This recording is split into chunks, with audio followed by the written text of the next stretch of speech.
Welcome to today's tutorial on arrays in the C programming language. Arrays are powerful data structures that allow us to store multiple elements of the same data type in a single variable. Let's dive in and explore their capabilities. An array in C is a collection of elements of the same data type, stored in contiguous memory locations. Each element is accessed by its index, which starts from 0 and goes up to the size of the array -1. In C, we declare an array by specifying the data type of its elements and the number of elements it can hold. For example,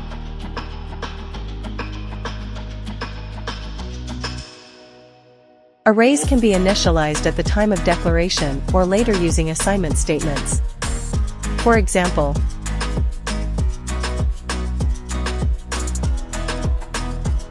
array elements are accessed using their indices.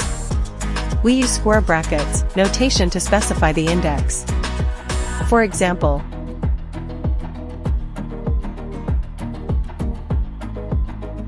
we can use loops like for or while to iterate over the elements of an array and perform operations on each element.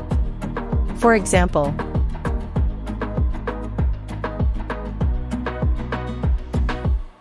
C also supports multidimensional arrays, which are arrays of arrays.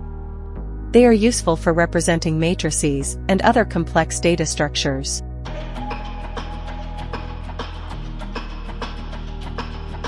Arrays support various operations like sorting, searching, and mathematical computations. These operations are essential for manipulating and analyzing data efficiently. Arrays are fundamental data structures in C programming, enabling us to work with collections of data effectively. By understanding how to declare, initialize, access, and manipulate arrays, we can write more efficient and organized code to solve a wide range of problems. Don't forget to like, comment, and subscribe. Thanks for watching. Happy coding!